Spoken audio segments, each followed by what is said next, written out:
നമസ്കാരം.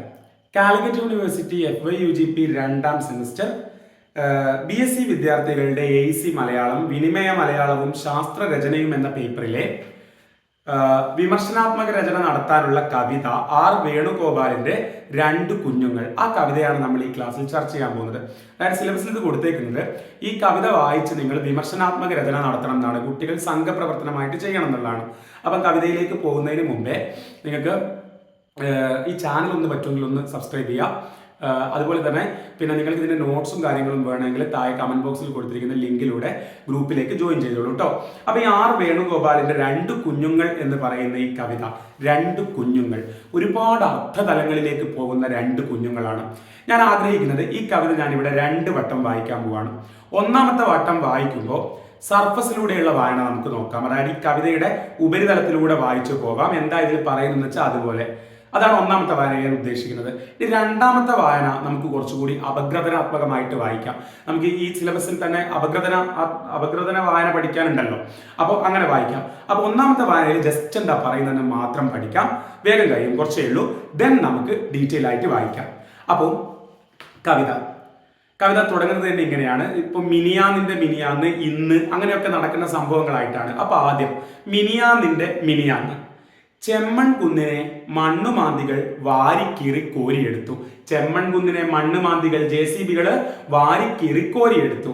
1000 കുഞ്ഞുങ്ങൾ ദൂരങ്ങൾ താണ്ടി ഇല്ലാത്ത കണ്ണുകൾ പൂട്ടിയുറങ്ങി.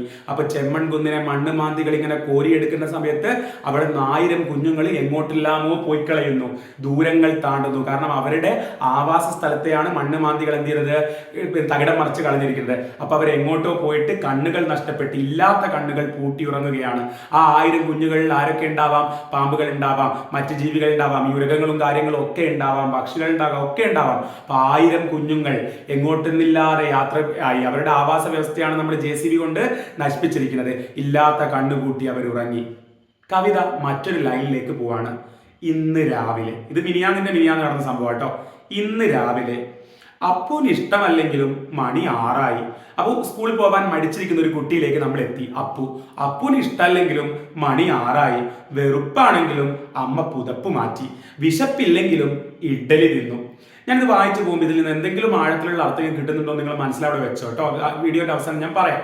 അപ്പൊ വിശപ്പില്ലെങ്കിലും ഇഡ്ഡലി തിന്നു, ദാഹമില്ലെങ്കിലും പാല് കുടിച്ചു, ഇരുന്നുറങ്ങി, പിച്ചുകൊണ്ടുണർന്നു. അപ്പൊ ഒരു കുട്ടിയുടെ ഒട്ടും രസകരമല്ലാത്ത പ്രഭാതമാണ്. അവന് സ്കൂളിൽ പോകാനൊന്നും വലിയ താല്പര്യമില്ല. പക്ഷെ അവന് ഇഷ്ടമല്ലെങ്കിലും മണി 6 വെറുപ്പാണെങ്കിലും അമ്മ പുതപ്പ് മാറ്റി. അതായത് അവന് ഉറക്കം മതിയായിട്ടില്ല, അപ്പോഴും അമ്മ പുതപ്പ് മാറ്റി.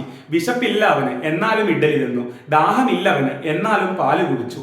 ഇരുന്നുറങ്ങാൻ തുടങ്ങി. അവൻ സ്കൂളിൽ പോകാൻ നിൽക്കുന്ന സമയത്ത് ഇങ്ങനെ ഇരുന്നുറങ്ങി. അപ്പൊ അമ്മ എന്ത് ചെയ്തു? പിച്ചി. അപ്പൊ എന്ത് ചെയ്തു? അപ്പു ഉണർന്നു. അടി കൊണ്ട് സോക്സ് ഇട്ടു. അപ്പൊ നിർബന്ധിച്ച് കുട്ടിയെ സ്കൂളിൽ പറഞ്ഞാക്കുന്ന സിസ്റ്റം നമുക്കിവിടെ കാണാം. ഒറ്റ ഷൂസുമായി കുത്തിയിരുന്നു അവൻ. നിർബന്ധിച്ച് അങ്ങനെ സോക്സ് ഇട്ടപ്പോൾ ഒറ്റ ഷൂസ് ഇട്ട് അവൻ കുത്തിയിരുന്നു.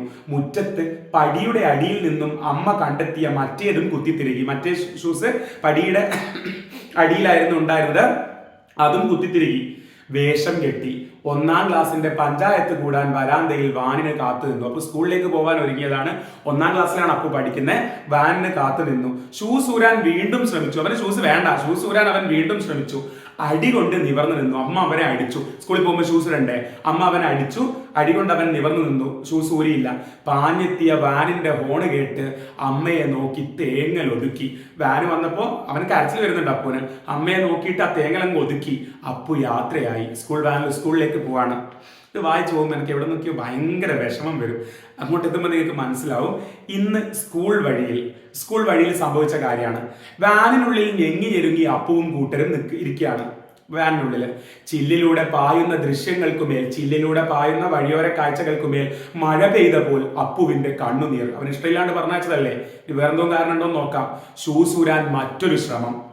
വാൻ ഡ്രൈവറുടെ ആക്രോശം. അവൻ അങ്ങനെ ഷൂസ് ഊരാൻ ശ്രമിച്ചപ്പോൾ വാൻ ഡ്രൈവർ ആക്രോശിച്ചു. കൂട്ടുകാരുടെ കളിയാക്കിച്ചിരി. അപ്പു ഒറ്റയ്ക്കായി. പാട്ട് കേട്ടില്ല, താളമടിച്ചില്ല, പൊട്ടിച്ചിരിച്ചില്ല. അപ്പു ഒറ്റയ്ക്കായി. മാലാഖകളുടെ താരാട്ട് കേട്ട് കണ്ണടച്ച് 6 മണിക്ക് മുറിഞ്ഞ നിദ്രയെ വീണ്ടും പുണർന്നു. 6 മണിക്ക് അവൻ ഉറക്കം മുറിഞ്ഞു പോയില്ലേ, അമ്മ വിളിച്ചുണർത്തിയതുകൊണ്ട്, സ്കൂളിൽ പോകണമെന്ന് പറഞ്ഞതുകൊണ്ട് അവൻ വീണ്ടും ഉറക്കത്തിലേക്ക് പോയി. പക്ഷെ ഇത്തവണ എങ്ങനെയാണ് ഉറക്കത്തിലേക്ക് പോയത്? മാലാഖകളുടെ താരാട്ട് കേട്ട്. Something fishy. ദെൻ ഇന്ന് സ്കൂൾ ഗേറ്റ്. വാൻ ഒഴിഞ്ഞു, മീൻസ് സ്കൂൾ ഗേറ്റ്, കുട്ടികളെല്ലാം സ്കൂളിലേക്ക് ഓടി. മുകളിൽ ഒരു ബാഗ് മാത്രം, ഒരു കുട്ടി മാത്രം വാനിൽ നിന്ന് സ്കൂളിലേക്ക് ഓടിയിട്ടില്ല. ഉള്ളിൽ വാതിലിൽ തലചായ്ച്ച അപ്പു. നേരത്തെ അവിടെ കിടന്നു പോയ അപ്പു വാതിലിൽ തലചായ്ച്ചിട്ടാണുള്ളത്. കുലുക്കി വിളിക്കുന്ന ഡ്രൈവർ അപ്പുവിനെ. അപ്പു ഉറങ്ങിയിരുന്നു. വാതിൽ തുറന്നപ്പോൾ കയ്യിലേക്ക് ചായുന്ന അപ്പു. ദെൻ കണ്ട ഏതോ സ്വപ്നത്തിന്റെ നിറം പോലെ ചുണ്ടുകളിൽ നീല, നുര, പത വാരിയെടുക്കുന്ന ഡ്രൈവർ. അപ്പുവിന് എന്തോ പറ്റിയിരിക്കുന്നു. അലറിക്കൊണ്ട് സ്കൂളിനുള്ളിലേക്ക് ഡ്രൈവർ. ഇന്ന് സ്കൂൾ വരാന്ത. അപ്പുവിന് ഇന്ന് അവധി, ഇനി എന്നും. അപ്പു മരിച്ചുപോയടോ. എങ്ങനെയാണെന്നറിയോ? വരാന്തയിൽ ആൾക്കൂട്ടത്തിനിടയിൽ ഉറങ്ങുന്ന അപ്പു, അവന്റെ ഷൂസ് ഊരുന്ന സിസ്റ്റർ, ഷൂസിനുള്ളിൽ നിന്നും മറ്റൊരു കുഞ്ഞ് നിലത്ത് വീഴുന്നു. അതാണ് രണ്ട് കുഞ്ഞുങ്ങൾ. അപ്പു എന്ന് പറയുന്ന കുഞ്ഞും ഷൂസിനുള്ളിൽ നിന്ന് പുറത്ത് വീഴുന്ന മറ്റേ കുഞ്ഞും. ഷൂസിനുള്ളിൽ നിന്ന് സിസ്റ്റർ ഷൂസ് ഊരുമ്പോ ഷൂസിനുള്ളിൽ നിന്നും മറ്റൊരു കുഞ്ഞ് നിലത്ത് വീഴുന്നു. വേണമെന്ന് പറഞ്ഞിട്ടല്ലെങ്കിലും ജനിച്ചു വീഴുമ്പോൾ തന്നെ വിഷം പൈതൃകമായി കിട്ടിയ കുഞ്ഞണലി, അവനും ഇനി എന്നും അവധി. അപ്പൊ അപ്പുവിന്റെ ആ ഷൂസിന്റെ ഉള്ളില് അമ്മയുടെ അടുത്തുനിന്ന് അവനെ ദൂരാൻ ശ്രമിച്ചതാ, സമ്മതിച്ചില്ല, അടിയിട്ടി. ദെൻ വാനും ദൂരാൻ ശ്രമിച്ചതാണ്, ആക്രോശിച്ചു, പറ്റിയില്ല. അപ്പം അവൻ മരിച്ചു അതിൻ്റെ ഉള്ളില്. അതായത് പിന്നെ വേണമെന്ന് പറഞ്ഞിട്ടല്ലെങ്കിലും ജനിച്ചു വീഴുമ്പോൾ തന്നെ വിഷം പൈതൃകമായി കിട്ടിയ കുഞ്ഞണലി. അപ്പൊ അവന്റെ ഷൂസിന്റെ ഉള്ളിൽ, അതായത് പടിയുടെ അടിയിൽ നിന്നല്ലേ അമ്മ ഷൂസ് എടുത്തത്, അതിൻ്റെ ഉള്ളിൽ ആരുണ്ടായിരുന്നു? ഒരു കുഞ്ഞണലി ഉണ്ടായിരുന്നു. ആ വരുന്നു നോക്ക്. ഇവിടെ നമുക്ക് അപ്പുന അണലി കടിച്ചു കൊന്നു എന്ന് പറയുമ്പോൾ നമുക്ക് അണലിയോടൊരു പകയല്ലേ വരേണ്ടത്? പക്ഷെ കവിയുടെ ഈ ആവിഷ്കാരം കൊണ്ട് പകയല്ല, അപ്പുവിനോട് തോന്നുന്ന അതേ വേദനയാണ് നമുക്ക് ആരോടും തോന്നുന്നത്, ഈ അണലിയോടും തോന്നുന്നത്. നോക്കൂ, വേണമെന്ന് പറഞ്ഞിട്ടല്ലെങ്കിലും ജനിച്ചു വീഴുമ്പോൾ തന്നെ വിഷം പൈതൃകമായി കിട്ടിയ കുഞ്ഞണലി. എനിക്ക് വിഷം വേണമെന്ന് പറഞ്ഞിട്ടല്ല അണലിക്ക് വിഷം കിട്ടിയത്, പൈതൃകമായി കിട്ടിയ, പാരമ്പര്യമായിട്ട് കിട്ടിയതാണ് വിഷം. അവനും ഇനി എന്നും അവധി, കുഞ്ഞണലിക്കും ഇനി എന്നും അവധി. അണലി ചത്തുപോയിടും. അതായത് ഈ അപ്പുവിന്റെ ചവിട്ട് ഷൂവിന്റെ ഇടയിൽ നിന്ന് കിട്ടിയിട്ട് അണലിയും ചത്തുപോയി. അണലിയുടെ കടി കണ്ടിട്ട് അപ്പുവും മരിച്ചുപോയി. അവനും ഇനി എന്നും അവധി അണലിക്കും. രണ്ടു കുഞ്ഞുങ്ങൾക്കും. ഇതാണ് രണ്ട് കുഞ്ഞുങ്ങൾ, അണലിക്കുഞ്ഞും അപ്പു. മേൽ വെൺമുയൽ കുഞ്ഞുങ്ങളുടെ കൂട്ടങ്ങൾ പോലെ മേലെ മേഘങ്ങൾ ഒന്നു നിന്നു, പിന്നെ തെന്നി നീങ്ങി. കവിത കഴിഞ്ഞു. ഇതിന്റെ വിമർശനാത്മക രചനയാണ് നിങ്ങൾ നടത്തേണ്ടത്. നമ്മൾ നോക്കുമ്പോൾ എന്താണ്, ആദ്യം JCB മാന്തിയിട്ട് അവിടുന്ന് കുറേ ജീവികൾ ഇങ്ങനെ നാടുവിട്ട കേസ് പറഞ്ഞിട്ടുണ്ട്. അങ്ങനെ നാടുവിട്ട ആവാസ വ്യവസ്ഥ നഷ്ടപ്പെട്ട നമ്മുടെ കുഞ്ഞണലിയായിരിക്കും ഈ അപ്പുവിന്റെ ഷൂവിന്റെ ഉള്ളിൽ കയറിയിട്ടുണ്ടാവുക. അങ്ങനെ ഈ അപ്പു ഇത് ചവിട്ടി ഇങ്ങനെ പോകുമ്പോൾ അവന് ബുദ്ധിമുട്ട് പറയുന്നുണ്ട്, പക്ഷെ എവിടെയും ആരും അത് കേൾക്കുന്നില്ല. അങ്ങനെ അതിന്റെ കടി കൊണ്ടിട്ട് അപ്പു മരിച്ചു. അപ്പുവിന്റെ ചവിട്ട് കൊണ്ട് കുഞ്ഞണലിയും മരിച്ചു. ഇവിടെ അപ്പുവിനും അണലിക്കും തമ്മിൽ എന്ത് വ്യത്യാസമുള്ളത്? രണ്ടുപേരും സ്വന്തം ആവാസം നഷ്ടപ്പെട്ടവരാണെന്ന് നമുക്ക് പറയാൻ വേണ്ടി പറ്റും. നമുക്ക് ഡീറ്റെയിൽ ആയിട്ട് കവിത ഒന്നുകൂടി വായിക്കാം. അപ്പൊ ഞാൻ പറഞ്ഞത് നമുക്ക് എവിടെയൊക്കെയോ ഒരു ആഘാതം, നമുക്ക് അവസാനം അപ്പു എന്ന് പറയുന്ന മനുഷ്യനെ ആ അണലി കടിച്ചിട്ട് പോലും കൊന്നിട്ട് പോലും അണലിയോട് നമുക്ക് വെറുപ്പല്ല, ഒരുതരം അനുതാപം, സെന്റിമെന്റ്സാ തോന്നുന്നത്. മണ്ണുമാന്തികൾ അവരുടെ ആവാസ വ്യൂഹം മാളമൊക്കെ നഷ്ടപ്പെടുത്തിയിട്ടല്ലേ ഈ കണ്ട ഷൂസിനുള്ളിൽ കയറിയിരുന്നത്. അണലി ആഗ്രഹിച്ചിട്ടാണോ വിഷം അതിന്റെ മേലെ വന്നത്? പാരമ്പര്യമായിട്ട് കിട്ടിയതാ. അപ്പു ചവിട്ടിയപ്പോൾ രക്ഷപ്പെടാൻ വേണ്ടിയിട്ടായിരിക്കില്ലേ കടിച്ചിട്ടുണ്ടാവുക. രണ്ടുപേരും ഇരകൾ തന്നെ. അപ്പു എന്തിന്റെ ഇരയാണെന്ന് നമുക്ക് ഒന്നുകൂടി വായിക്കുമ്പോൾ കിട്ടും കേട്ടോ. മിനിയാന്നിന്റെ മിനിയാന്ന്. ഒന്നുകൂടി കവിത വായിക്കുകയാണ്. ചെമ്മൺ കുന്നിനെ മണ്ണുമാന്തികൾ വാരിക്കീറി കോരിയെടുത്തു. 1000 കുഞ്ഞുങ്ങൾ ദൂരങ്ങൾ താണ്ടി ഇല്ലാത്ത കണ്ണുകൾ പൂട്ടിയുറങ്ങി. ഇവിടെ ഇതൊരു പരിസ്ഥിതി കവിതയാവുകയാണ്. അതായത് നമ്മൾ ഈ മണ്ണുമാന്തി ഉപയോഗിച്ചിട്ട്, JCB ഉപയോഗിച്ചിട്ട് മലകളും കുന്നുകളൊക്കെ തോണ്ടിയപ്പോൾ അവിടുത്തെ ആവാസ വ്യവസ്ഥയാണ് നമ്മൾ തകർത്തത്. 1000 കുഞ്ഞുങ്ങൾ, അവിടുത്തെ ജീവികളൊക്കെ നാട് വിടേണ്ടി വരുന്നു, അതായത് അവരുടെ ആ ഒരു കാട് വിടേണ്ടി വരുന്നു. അങ്ങനെ അങ്ങനെയുള്ള ഒരു അണലിക്കുഞ്ഞാണ് ഈ പറഞ്ഞ നഗരത്തിലെ അപ്പുവിന്റെ ഷൂവിന്റെ ഉള്ളിൽ കയറി കുടുങ്ങിയിട്ടുള്ളത്. ഇന്ന് രാവിലെ വരുമ്പോഴത്തേക്ക് നിങ്ങൾ കേൾക്കുക, അപ്പുവിന് ഇഷ്ടമല്ലെങ്കിലും മണി 6 വെറുപ്പാണെങ്കിലും അമ്മ പുടപ്പ് മാറ്റി. ആ കുട്ടിക്ക് നല്ലൊരു പ്രഭാതമില്ലടോ, ആ കുട്ടിക്ക് നന്നായിട്ടൊന്ന് ഉറങ്ങണമെന്നുണ്ട്. പക്ഷേ അമ്മ ഇങ്ങനെയൊക്കെ ചെയ്യുന്നു. അമ്മ അവന്റെ ഉറക്കം തട്ടി ഉണർത്തി, പിന്നെ അതുപോലെ തന്നെ അവന്റെ പുറത്ത് മാറ്റി തന്ന അമ്മ ക്രൂരയായതുകൊണ്ടാ? അല്ല എടാ, നമ്മളൊക്കെ ഒരു സിസ്റ്റത്തിന്റെ, ഒരു വ്യവസ്ഥയുടെ അടിമകളാണ്, ഇരകളാണ്. സിമ്പിളായിട്ട് ഞാൻ പറഞ്ഞുതരടാ. നമ്മുടെ കോളേജിൽ ഇപ്പം 2 അവർ കഴിഞ്ഞ് കഴിഞ്ഞാൽ നമുക്ക് ഇന്റർവെൽ വരും. ആ 2 അവറിന് മുമ്പേ 1 അവർ കഴിഞ്ഞാൽ നമുക്ക് ഒരുപക്ഷെ ദാഹിക്കും, മൂത്രം ഒഴിക്കാൻ തോന്നും. പലരും ഇന്റർവെൽ അപ്പോഴല്ലേ എന്ന് വിചാരിച്ചിട്ട് അതുവരെ സഹിച്ചു പിടിക്കും, ദാഹമായാലും മൂത്രശങ്കയായാലും. ചിലർ ചോദിച്ചു കഴിഞ്ഞാൽ ഞങ്ങളെപ്പോലത്തെ സാറന്മാർ ചിലപ്പം വിടുകയില്ല, നിങ്ങളത് പുറത്ത് വെറുതെ പോകുന്നെന്ന് പറയും. അപ്പൊ യഥാർത്ഥത്തിൽ ആലോചിക്കൂ, ഇവിടെ മനുഷ്യനാണോ പ്രാധാന്യം? മനുഷ്യനാണ് പ്രാധാന്യമെങ്കിൽ കുട്ടിക്ക് എപ്പം മൂത്രമൊഴിക്കണം തോന്നുമ്പോഴും അവർ പോയി മൂത്രമൊഴിക്കാൻ പറ്റണ്ടേ? ഭക്ഷണ്ടേ, പകരം ആ ഇന്റർവെൽ വരെ കാക്കേണ്ടി വരുന്നു. ഇവിടെ മനുഷ്യനല്ല, ആ സ്കൂൾ സിസ്റ്റത്തിനാണ് പ്രാധാന്യം. ഇത് ഞാൻ സ്കൂൾ കോളേജ് ഒരു എക്സാമ്പിൾ പറഞ്ഞേ ഉള്ളൂ. ആ ഇന്റർവെല്ല് എവിടെ നോക്കിക്കഴിഞ്ഞാലും നമ്മൾക്കല്ലടോ പ്രാധാന്യം, ഫസ്റ്റ് പ്രയോറിറ്റി മനുഷ്യനല്ല. ഈ കവിത ആയത്തിൽ വായിക്കുമ്പോൾ ഞാൻ പറഞ്ഞല്ലോ, നമ്മൾ ഒന്നുമല്ല എന്നുള്ള ബോധം നമുക്ക് വരും. ഇവിടെ തന്നെ അപ്പുവിന് ഉറക്കം മതിയായിട്ടില്ല. ഒരു മനുഷ്യന്റെ ബേസിക് നീഡാണ് ഉറക്കം. പക്ഷെ അവന്റെ ഉറക്കത്തിനല്ല ഇവിടെ പ്രാധാന്യം. 6 മണിക്ക് എണീക്കണം, കാരണം അവന് സ്കൂളിൽ പോകണം. സ്കൂൾ എന്ന് പറയുന്ന ആ സിസ്റ്റത്തിനാണ് പ്രാധാന്യം. അമ്മയെ കുറ്റം പറയാൻ പറ്റുമോ? ഇതേ സിസ്റ്റത്തിലൂടെ വന്ന അമ്മയാണ്, അവരെ പഠിപ്പിക്കണം എന്ന് വിചാരിച്ചിട്ടാണ്. വെറുപ്പാണെങ്കിലും അമ്മ പുറത്തു മാറ്റി, വിശപ്പില്ലെങ്കിലും ഇഡ്ഡലി തിന്നു. അവിടെയൊക്കെ നമ്മൾ വ്യവസ്ഥയുടെ അടിമകളാകുന്നത് ശരിക്കുണ്ട്. വിശക്കുമ്പോഴല്ലേ ഭക്ഷണം കഴിക്കേണ്ടത്, പക്ഷേ വിശപ്പില്ലെങ്കിലും ഇഡ്ഡലി തിന്നു. നോക്കടാ, നമ്മൾ രാവിലെ എഴുന്നേറ്റ് കഴിഞ്ഞാൽ നമുക്ക് ചിലപ്പോൾ വിശക്കില്ല, പക്ഷേ ബ്രേക്ക്ഫാസ്റ്റ് എന്ന് പറയുന്ന ഒരു സിസ്റ്റം ഉള്ളത് കൊണ്ട് നമ്മൾ കഴിക്കും. പക്ഷേ ഇനി ലഞ്ച് ബ്രേക്ക് വന്നു കഴിഞ്ഞാൽ ചിലപ്പോൾ അപ്പോഴും വിശക്കുന്നുണ്ടാവില്ല, പക്ഷെ നമ്മൾ വേണ്ടാണ്ട് കഴിക്കേണ്ടി വരുന്നു. അതേസമയം ഞാൻ പറയട്ടെ, ഇപ്പൊ ഒരു 12:30 ഇന്റർവെൽ അല്ലെങ്കിൽ 12 മണിക്ക് ക്ലാസ്സിന്റെ ഇടയിൽ നമുക്ക് വിശന്നാൽ അവിടെ തിന്നാനുള്ള ഓപ്ഷൻ ഇല്ല. അപ്പൊ നമുക്കല്ല പ്രാധാന്യം, ഇവിടുത്തെ വ്യവസ്ഥയ്ക്കാണ് പ്രാധാന്യം. വ്യവസ്ഥയുടെ അടിമകളാണ് നമ്മൾ. യെസ്, ദെൻ ഇങ്ങനെ ഞാൻ പറഞ്ഞല്ലോ, ഇങ്ങനെ വായിച്ചു പോകുമ്പോൾ നമ്മളൊന്നും ഒന്നുമല്ല എന്നുള്ള ഫീൽ നമുക്ക് വരുമ്പോൾ എവിടെയോ ഒരു പെയിന് നമുക്ക് വരും. ദാഹമില്ലെങ്കിലും പാല് കുടിച്ചു, ഇതേ അവസ്ഥ, സിസ്റ്റത്തിന്റെ അടിമ. ഇരുന്നുറങ്ങി, പാവം, അവന്റെ ഉറക്കം കഴിഞ്ഞിട്ടില്ല. നമ്മളൊക്കെ ഒരു പരീക്ഷ വരുമ്പം എങ്ങനെയൊക്കെയാണ് നമ്മൾ പഠിച്ച് ഉറങ്ങാണ്ട് പഠിക്കുന്നത്. ഞാൻ തന്നെ ഇപ്പൊ ഈ വീഡിയോസ് ഷൂട്ട് ചെയ്യുമ്പോൾ ഇതൊന്നും തീരാത്തത് കൊണ്ട് തന്നെ പലപ്പോഴും പാതിരാത്രി വരെ ഇരുന്ന് ഷൂട്ട് ചെയ്യേണ്ടി വരാറുണ്ട്. അപ്പം എന്റെ ആരോഗ്യത്തിന് എന്ത് പ്രാധാന്യം അവിടെ ഉള്ളത്? സിസ്റ്റം ഇതിന്റെ ഭാഗമായിട്ട് ഞാൻ ക്ലാസ് എടുത്ത് തുടങ്ങിപ്പോയി, ഇതിന് മുഴുവൻ കൊടുത്തല്ലേ പറ്റും എന്നുള്ളൊരു ഭാവത്തിൽ ഞാനും പോകേണ്ടി വരുന്നില്ലേ? ഇതൊന്നും ആരുടെയും കുറ്റമല്ല, നമ്മുടെ ലോകം ഇതാണ്, ഇവിടെ ഇത് നോർമലാണ്. മനസ്സിലായോ? അടികൊണ്ട് സോക്സ് ഇട്ടു പാവം അപ്പു, ഒറ്റ ഷൂസുമായി കുത്തിയിരുന്നു. മുറ്റത്ത് പടിയുടെ അടിയിൽ നിന്നും അമ്മ കണ്ടെത്തിയ മറ്റേതും കുത്തിത്തിരുകി. ആ ഷൂസിന്റെ ഉള്ളിലായിരുന്നു ഈ കുഞ്ഞണലി ഒളിച്ചിരുന്നത്. അതിന്റെ ആവാസ വ്യവസ്ഥ നഷ്ടപ്പെട്ടിട്ടാണ്. വേഷം കെട്ടി 1ാം ക്ലാസ്സിന്റെ പഞ്ചായത്ത് കൂടാൻ വരാന്തയിൽ വാനിന് കാത്തുനിന്നു. നോക്കൂ, ഇവിടെ ഈ ആവാസ വ്യവസ്ഥ നഷ്ടപ്പെട്ട് ഷൂസിനുള്ളിൽ കയറിയിരിക്കുന്ന കുഞ്ഞണലിയും ഈ അപ്പുവും തമ്മിൽ എന്തെങ്കിലും വ്യത്യാസമുണ്ടോ? അപ്പുവിന് ഒട്ടും ഇഷ്ടമില്ലാത്ത പ്രഭാതമാണ്. ആ പ്രഭാതത്തെയാണ് അവൻ തള്ളി നീക്കുന്നത്. പിന്നെ അവനും അവന്റെ ഇടം നഷ്ടപ്പെട്ടിരിക്കുകയാണ് അപ്പുവിന്. ആ കുഞ്ഞണലിക്കും അതിന്റെ ആവാസ വ്യവസ്ഥ നഷ്ടപ്പെട്ടിരിക്കുകയാണ്. ഷൂസൂരാൻ പാവം വീണ്ടും ശ്രമിച്ചിട്ടുണ്ട്, അടികൊണ്ട് നിവർന്നു നിന്നു. ഷൂസൂരാൻ ശ്രമിച്ചപ്പോ അമ്മ വിചാരിക്കുന്ന എന്താ, സ്കൂളിൽ പോകാൻ മടിയായിട്ടാന്നാ, ഇത് ഇവിടുന്ന് കൊത്തിയിട്ടാണെന്നത് അമ്മ മനസ്സിലാക്കുന്നില്ല. അടി കൊടുത്തു. ഇത് തന്നെയാടാ, നമുക്ക് നമ്മുടെ കാര്യങ്ങളൊന്നും ആരോടും പറയാൻ പറ്റുന്നില്ല, ആരും കേൾക്കാനില്ല. നമ്മളൊരു സിസ്റ്റത്തിന്റെ ഭാഗമായിട്ട് യന്ത്രമായിട്ട് അങ്ങ് പോകേണ്ടി വരുന്നു, അല്ലേ? അതായത് +2 കഴിഞ്ഞാൽ ചോദിക്കും ഇനി എന്താണ്, അപ്പൊ ഡിഗ്രിക്ക് കയറുന്നു പറയുന്നു. ഡിഗ്രി കഴിഞ്ഞാൽ ജോലിയായി എന്ന് പറയുമ്പോൾ പെണ്ണ് കെട്ടി എന്ന് പറഞ്ഞു കഴിഞ്ഞാൽ വിശേഷായില്ലേ. ആരുടെയൊക്കെ ചോദ്യങ്ങൾക്ക് മുന്നിൽ ഈ യന്ത്രങ്ങളായിട്ട് ജീവിച്ചു പോവേണ്ടി വരുന്നതാണ് നമ്മള്. ഇതൊന്നും നമ്മൾ വിശക്കുമ്പോഴല്ല ആഹാരം കഴിക്കുന്നത്, ഇഷ്ടം തോന്നുമ്പോൾ അല്ല ആഹാരം കഴിക്കുന്നത്. നമ്മൾ മെന്റലി, ഫിസിക്കലി, ഫിനാൻഷ്യലി ഫിറ്റ് ആയിട്ടല്ല കല്യാണം കഴിക്കുന്നത്. ഈ സിസ്റ്റത്തിന്റെ ഭാഗമായിട്ട് അങ്ങ് പോവാണ്. അപ്പൊ ആർക്കാ അവിടെ പ്രാധാന്യം? മനുഷ്യനോ, സിസ്റ്റത്തിനോ, വ്യവസ്ഥിതിക്കോ? ആ ചോദ്യം ഈ കവിത ചോദിക്കുകയാണ്. അപ്പൊ ഈ കവിത വെറും അത് മാത്രമല്ല, അതായത് നഷ്ടപ്പെട്ടു പോകുന്ന മാനവികതയെ, മനുഷ്യത്വത്തെ മാത്രമല്ല കവിത പറയുന്നത്, പരിസ്ഥിതിയെയും കൂടി കവിത പറയുന്നുണ്ട്. ഇവിടെ 2 കുഞ്ഞുങ്ങൾ എന്നാണ് കവിതയുടെ ശീർഷകം. ഒരു കുഞ്ഞ് അപ്പുവാണെങ്കിൽ മറ്റേ കുഞ്ഞ് അണലിക്കുഞ്ഞ് തന്നെയാണ്. മനുഷ്യനെ പോലെ മറ്റു ജീവികൾക്കും ഇവിടെ ജീവിക്കാൻ അവകാശമില്ലേ? യെസ്. അടികൊണ്ട് നിവർന്നു നിന്ന് പാഞ്ഞെത്തിയ വാനിന്റെ ഹോണ് കേട്ട് അമ്മയെ നോക്കി തേങ്ങൽ ഒതുക്കി. അതൊക്കെ വല്ലാതെ ഉള്ളിൽ കൊള്ളുന്നുണ്ട് കേട്ടോ. അതായത് ആ കുട്ടിക്ക് പറയാനൊരു സ്പേസ് ഇല്ല, നമുക്കിവിടെ പറയാൻ സ്പേസ് ഉണ്ടോ? നമ്മുടെ എത്ര ദുഃഖങ്ങൾ നമ്മൾ എത്ര പേരോട് പറയും? അപ്പു യാത്രയായി.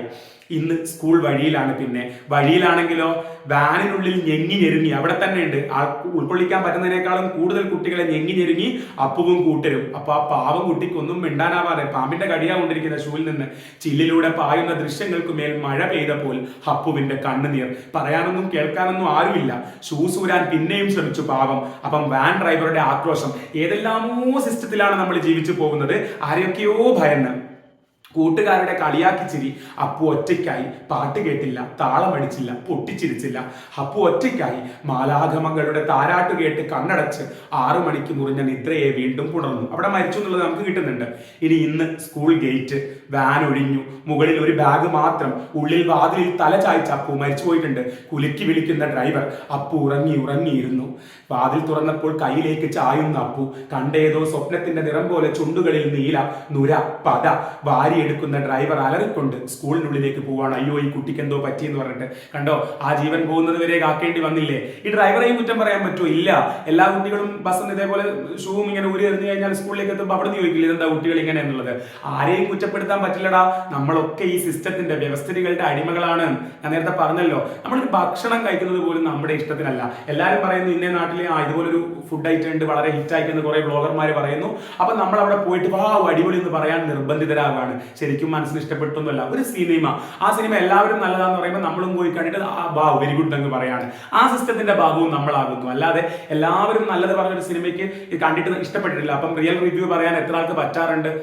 മനസ്സിലായില്ലേ? നമ്മളുടെ ഇഷ്ടം നമ്മളെ പരിഗണിക്കാണ്ട് നമ്മൾ ഇതിന്റെയൊക്കെ ഭാഗമായിട്ട് അങ്ങ് പോവുകയാണ്. അപ്പം നഷ്ടപ്പെടുന്ന മാനവികത കൃത്യമായിട്ട് ഇവിടെ ഉണ്ട്. ഇന്ന് സ്കൂൾ വരാന്ത, അപ്പുവിന് ഇന്ന് അവധി, ഇനി എന്നും മരിച്ചു എന്നുള്ളതാണ് ആ കാണിച്ചത്. ഇനി എന്നും അവധി. വരാന്തയിൽ ആൾക്കൂട്ടത്തിനിടയിൽ ഉറങ്ങുന്ന അപ്പു, അവന്റെ ഷൂസൂരുന്ന സിസ്റ്റർ, ഷൂസിനുള്ളിൽ നിന്നും മറ്റൊരു കുഞ്ഞ് നിലത്ത് വീഴുന്നു. വേണമെന്ന് പറഞ്ഞിട്ടല്ലെങ്കിലും ജനിച്ചു വീഴുമ്പോൾ തന്നെ വിഷം പൈതൃകമായി കിട്ടിയ കുഞ്ഞണലി. ആ ഒരു വരിയിലാണ് അണലിയോട് നമുക്ക് വിഷമം വരിക. അവനും ഇനി എന്നും അവധിയാണ്, അതും ചത്തുപോയിട്ടുണ്ട്. രണ്ട് കുഞ്ഞുങ്ങൾക്കും മേൽ വെൺമുഴൽ കുഞ്ഞുങ്ങളുടെ കൂട്ടങ്ങൾ പോലെ മേഘങ്ങൾ ഒന്നു നിന്നു, പിന്നെ തെന്നി നീങ്ങി. അപ്പോ പാരിസ്ഥിതികമായ പ്രശ്നങ്ങളോടൊപ്പം വിദ്യാഭ്യാസം, അമാനവികമായി കൊണ്ടിരിക്കുന്ന മനുഷ്യബന്ധങ്ങൾ, മനുഷ്യത്വം പോയിക്കൊണ്ടിരിക്കുന്ന അവസ്ഥ തുടങ്ങിയവയും ഈ കവിതയിൽ വരുന്നുണ്ട്. ഷൂസിനകത്ത് അകപ്പെട്ടു പോയ അണലിയുടെ കടിയേറ്റ് 1ാം ക്ലാസ്സുകാരനായ അപ്പു എന്ന കുഞ്ഞ് മരിച്ചു പോകുന്നതാണ് കവിതയുടെ മുഖ്യ പ്രമേയം എന്ന് പറയാം. വാസ്തവത്തിൽ രണ്ട് കുഞ്ഞുങ്ങളും തങ്ങളുടെ സ്വാഭാവിക ആവാസ വ്യവസ്ഥയ്ക്കകത്തു നിന്ന് പുറന്തള്ളപ്പെടുന്നവരാണ്. എങ്ങനെയാണ് അണലിക്കുഞ്ഞ് പുറന്തള്ളപ്പെട്ടെന്ന് നിങ്ങൾക്ക് അറിയാം. അതേപോലെ തന്നെ ഈ അപ്പു ആണെങ്കിലും അവന് വേണ്ട വിധത്തിലുള്ള ഉറക്കവും കാര്യങ്ങളും ഒന്നും കിട്ടുന്നില്ലല്ലോ.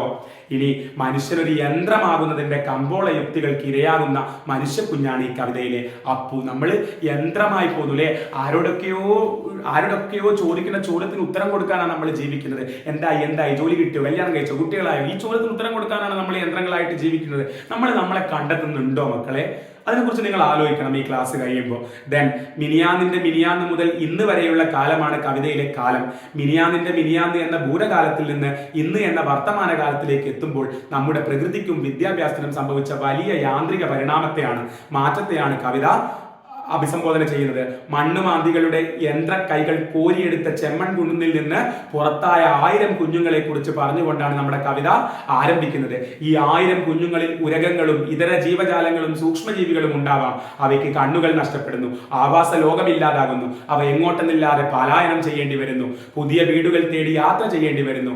അങ്ങനെയാണ് ആ പാവം അണലിക്കുഞ്ഞ് ഈ അപ്പുവിന്റെ ഷൂവിന്റെ അടിയിൽ എത്തിയത്. തങ്ങൾക്കിണങ്ങാത്ത മറ്റേതോ ലോകത്ത് പാർപ്പുറപ്പിക്കേണ്ടി വരുന്നു. ആ രാത്രി മൊത്തം ആ ഷൂവിനുള്ളിലായിരിക്കൂലേ അത് ഉറങ്ങിയിട്ടുണ്ടാകും. അതിന്റെ മാളമാണോ? ആ കംഫർട്ട് അതിനും കിട്ടില്ലല്ലോ. നഗരത്തിൽ ജീവിക്കുന്ന അപ്പു എന്ന 1ാം ക്ലാസ്സുകാരൻ മറ്റൊരു തരം അമാനവികമായ ജീവിതത്തെയാണ് അഭിമുഖീകരിക്കേണ്ടി വരുന്നത്. അവന് സ്കൂളിൽ പോകാൻ തന്നെ ഇഷ്ടമില്ല, വേണ്ടത്ര ഉറങ്ങാൻ കഴിയുന്നില്ല, വിശപ്പില്ലാതെ ഭക്ഷണം കഴിച്ചും ദാഹമില്ലാതെ പാല് കുടിച്ചും അമ്മയുടെ പിച്ചേറ്റ് ഉണർന്നും ആ കുഞ്ഞ് തന്റെ സുന്ദരമല്ലാതായി പോകുന്ന പ്രഭാതങ്ങളെ വേദനയോടെയാണ് താണ്ടുന്നത്. അലരിയുടെ ചില്ലയിൽ അവനെ കാത്ത് കിളികൾ വന്നിരിക്കുന്നില്ല.